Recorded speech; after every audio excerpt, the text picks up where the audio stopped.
Saya malah melihatnya lain. Indonesia ini kayaknya memang ada dua gelombang, ada gelombang atas, ada gelombang bawah. Dan saya mohon kepada Allah, ya Allah, yang nyata di Indonesia adalah gelombang yang di bawah. Yang di atas dengan ombak berkecipak-kecipak.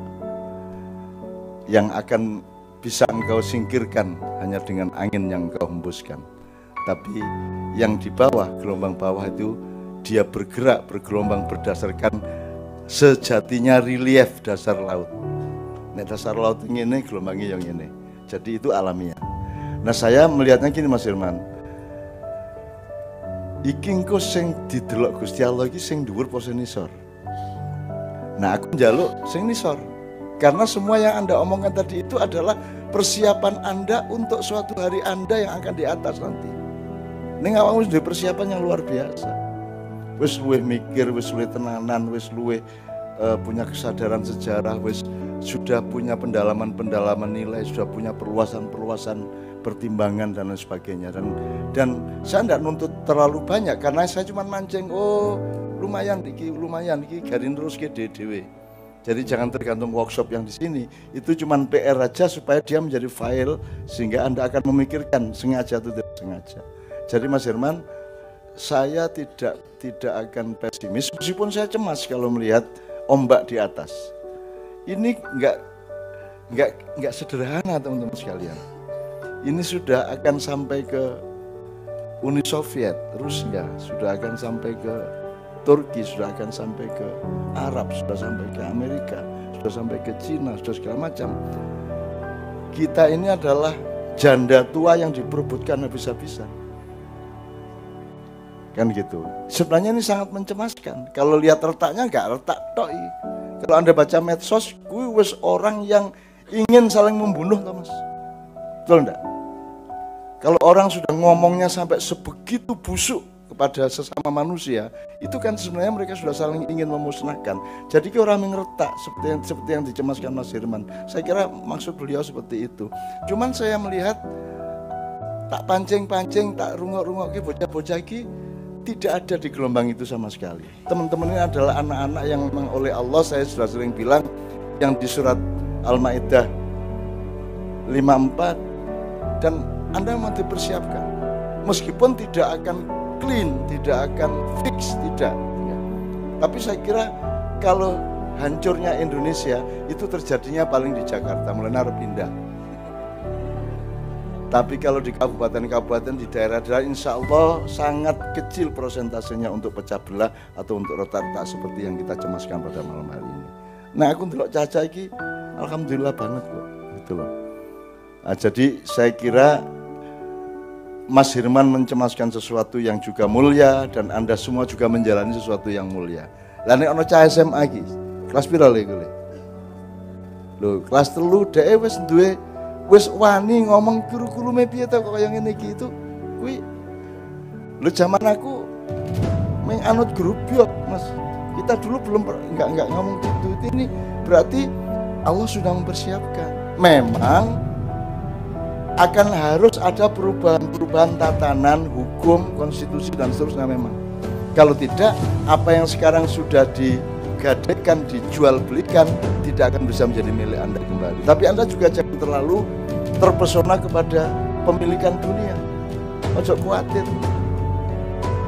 Kadang-kadang orang itu mendapatkan hikmah justru karena dia terbatas. Ono wong sing ora patiya sugih dadi apik banget.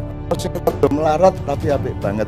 Begitu rada sugih sithik mulai elek. Begitu sugih malah tambah nemen sak piturute. Jadi sebenarnya ada ukuran-ukuran yang tidak dikenal.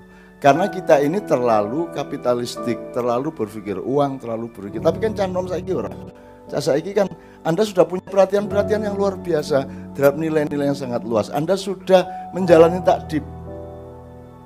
Meskipun Anda bersekolah, ora apa-apa Mas. Ora apa-apa.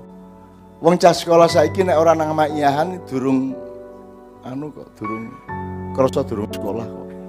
Apa jenenge kurang apa jenenge? Kurang gaul. Tidak gaul. Nek nang maiyahan gaul lah kira-kira gitu ya. Saya tidak mengatakan maknya unggul, maknya rano, apa-apa, aku suka ndak bola-bali ya. Tolong jangan dipikir maknya ingin kebesaran, ora.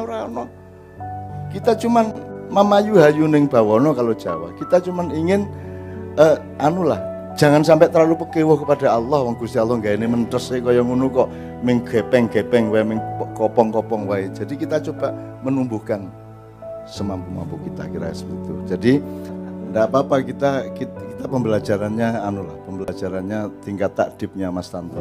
Jadi mudah-mudahan Allah mengijabahi, karena itu sebenarnya kritik sangat titis kepada bangsa Indonesia yang sekarang sedang mengalami seperti ini. Wong kue semut-semut ireng rano sing iso ngalahke malah anak-anak sapi. Anak mbok dadi sapi ning nggo beleh-belehane wong. Sak piturute monggo kowe wis tau kena mriyem ya. Sing sumute loro kuwi kowe wis kena kowe wis ngalami ning Surabaya iki digranat nanas apa kuwi mau. Sak piturute terus malah kowe dicancang ning wit gori, akhirnya kowe dicacah karo pitik kan gitu. Jadi sekarang itu kita sedang dicacah-cacah pitik. Nanti kita hubungkan dengan 4 segitiga akhir zaman. Nah, tapi itu bulan depan insyaallah.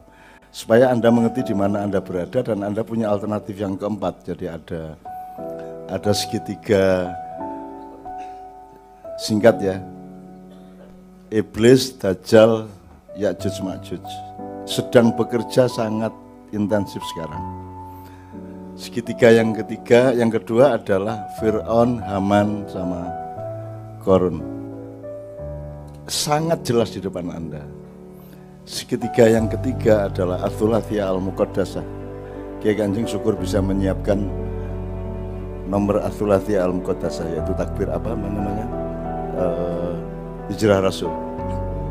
Mudah-mudahan nanti pemainnya agak lengkap bulan depan, amin ya rabbal alamin. Yang keempat adalah segitiga ma'iyah, segitiga cinta. Karena semua akan terangkum di situ. Apalagi sudah dengan penjelasan mengenai umat Nabi Muhammad adalah semua orang-orang yang beriman. Artinya dia tidak mungkin bekerja untuk mencelakakan siapapun. Gitu loh.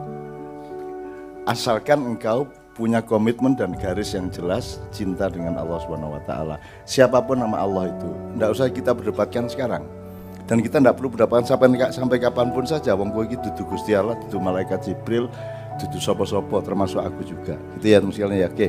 Sekarang kita dengarkan Sabrang berarti. Setelah itu Pak Muzammil. Silakan Brang.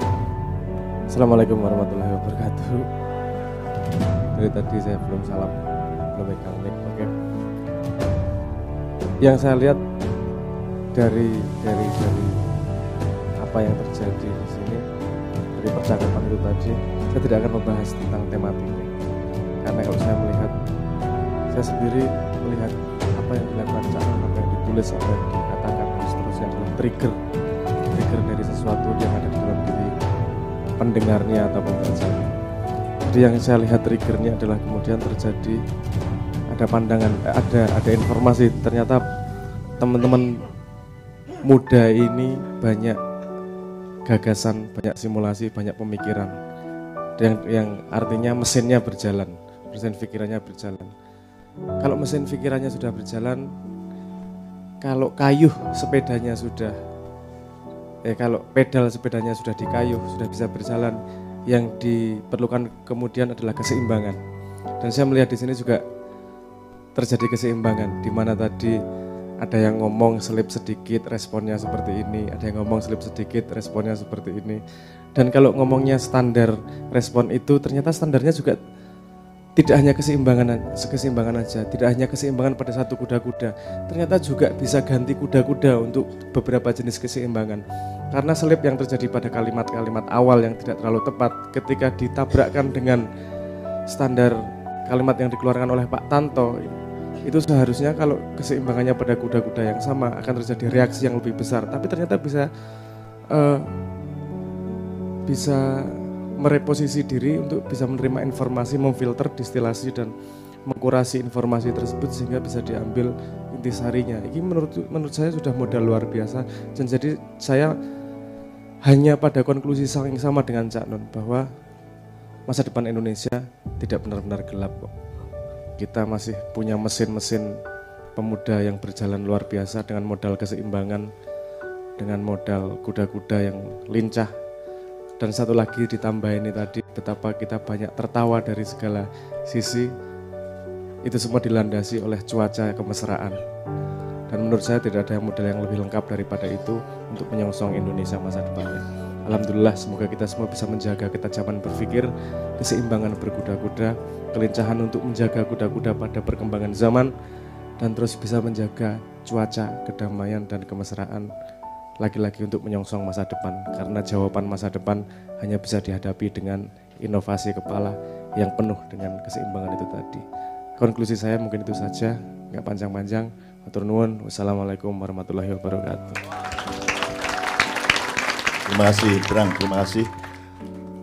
Saya ngeresponnya gini, dikit aja. Reposisi pada Sabrang yang diungkapkan Sabrang adalah bahwa Anda sudah berada pada pekerjaan yang tepat di zaman yang tepat untuk zaman berikutnya yang memang menunggu Anda. Semua masih gelap, tetapi yang tidak gelap adalah bahwa Anda mengerjakannya dengan benar-benar. Lumayan kok, istiqomahnya lumayan, alhamdulillah. Dan cuman yang saya cemas cuma satu, asal gini, harta benda Indonesia dihabisin, tambang-tambang dikuras habis, keuangan Indonesia tidak di tangan orang Indonesia, dan seterusnya. Ya, saya tidak perlu kasih contoh-contoh nanti ke 1-2 nanti, gitu ya. Tapi pokoknya menurut saya jangan cemas soal materi. Apakah itu untuk menumpuk-numpuknya atau untuk kehilangan? Kedua-duanya tidak boleh cemas. Tidak usah cemas bahwa Anda bisa atau tidak bisa menumpuk harta benda, dan juga tidak usah cemas bahwa Anda akan kehabisan harta benda. Allah Maha Besar, akan terjadi daur ulang yang luar biasa. Dan itu hanya soal reposisi kalau kata Sabrang. Itu nanti soal perubahan kalimat sedikit semua sudah bisa menjadi milik Anda kembali. Itu pun kalau Anda terpesona kepada harta benda. Tapi saya mohon Anda tidak usah terpesona kepada harta benda, karena Anda ini cuma hidup sebentar untuk hidup yang selamanya. Karena Anda ini cuma sudah tahun, 70 tahun, 80 tahun. Wabtaghi fima atakallahu darul akhirah wa la tansa nasibaka minad dunya. Besok kita omongkan nasib bakat. Saya sudah tanya sama nasib bakat, nasib sama takdir itu bedanya apa? Coba Anda browsing nanti. Ya, Anda nanti akan, menurut saya bagaimana, nanti saya kasih tahu bulan depan sambil kita menunggu kembali dalang dari gereja. Oke ya, jadi teman sekalian, aku njaluk kowe ojo cemas soal dunya. Asal Anda fal ya'budu rabb hadzal bait, yang berjanji alladzi at'amahu min ju' wa amanahu min khauf. Rasa cemas, sing penting kowe tandang. Cuman nasibmu di dunia itu bukan sugih apa melarat. Nasibmu di dunia adalah ketepatan kerjaanmu, ketepatan posisimu, ketepatan tandangmu, ketepatan posisimu di dalam suatu struktur, dalam satu bagian manajemen, di dalam satu, tadi ketepatan bekerja, ketepatan menempatkan diri. Jadi nek kowe iki nasib karo Gusti Allah dadekake suket yo aja berjuang dadi wit kelapa. Sebenarnya itu aja. Nasib itu adalah ketentuan Allah yang sifatnya menyeluruh, total, dan tertulis di Lauhil Mahfuz. Kowe bakat iki, cenderung iki. Kowe aja nglakoni sing dudu kowe. Kalau takdir itu adalah keputusan-keputusan kasuistik atas keseluruhan nasib itu. Ya, jadi misalnya kowe kudune ketemu sapa ning Malioboro wis kencan, alah jebul takdire bicara lain, kowe selip sak menit jurang ketemu, itu takdir. Tapi kalau nasib itu adalah keseluruhan dari ketentuan Allah pada hidupmu. Kowe nek kucing kowe ojo ngirik, nek kowe wedhus kowe ojo nyapi, nek kowe kebo aja gajah, sak piturute. Temukan dirimu masing-masing dan percayalah kepada Allah bahwa Anda dihidupi sebagai kerbau, Anda dihidupi sebagai kambing, Anda dihidupi sebagai apapun saja asal Anda setia kepada dirimu. Saya membuktikan kepada Tuhan kepada saya, dan Tuhan saya buktikan di dalam hidup saya sampai umur 66 tahun ini saya melakukan itu. Wala tansa nasibaka minad dunya. Mbok aku kepencur kaya ngopo, nek kuwi dudu nasibku di Lauhil Mahfuz ora tak lakoni. Mbok aku entuk emas sak ton ning ngarepku, nek kuwi dudu nasibku di Lauhil Mahfuz ora arep tak jemuk. Ayune kaya ngopo, sing tak trimo dadi bojoku adalah yang tertulis di Lauhil Mahfuz. Piye carane ngerti? Ya dititeni bendina. Dititeni dirasake bendina.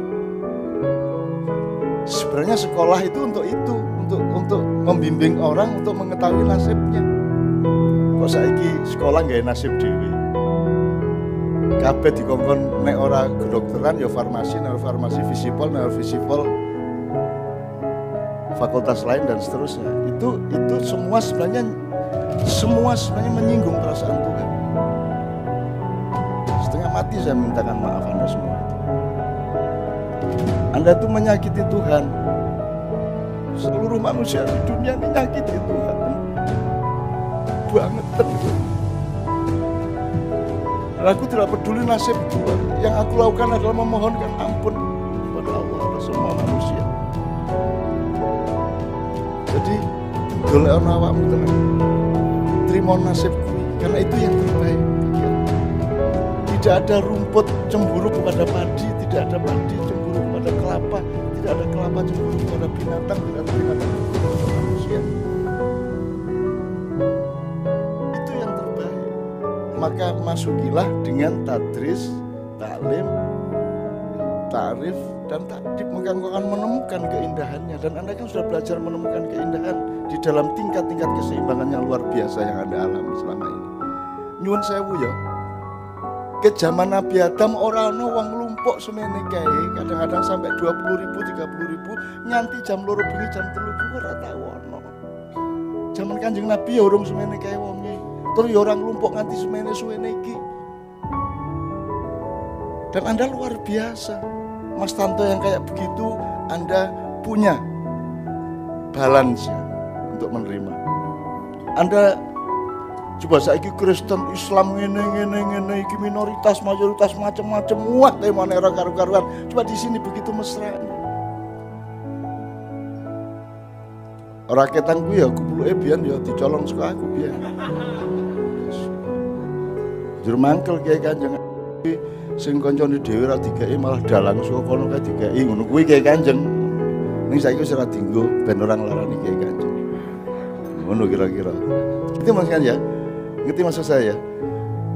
Puaslah dengan dirimu yang dinasibin oleh Allah, yang dinasibkan oleh Allah. Soal takdir itu dialektika sehari-hari. Ketemu orang, apa ketemu badi piro, ya, kelakon apa ora, segala itu masalah-masalah kecil yang harus kita asyiki, kita nikmati. Tapi nasib besarmu di dunia, wala tansa nasibaka minad dunya, itu temukan. Caranya menemukan adalah Anda la ilaha ben ketemu ilallah. Aku kokean iko ilallah, ilo kabeh kok Allah ke kabeh kok kepencerut, pengen iki kabeh. Ora duwe poso uripmu. Urip ki mung poso, apa sing ora poso kok sekono to? Sing ora poso ki apa? Jadi nomor 1, hidup itu berpuasa. Berpuasa itu bukan orang mangan subuh nganti maghrib. Poso itu adalah Anda mengerti batas Anda mengerti diri Anda mengerti zat Anda mengerti sifat Anda mengerti karakter.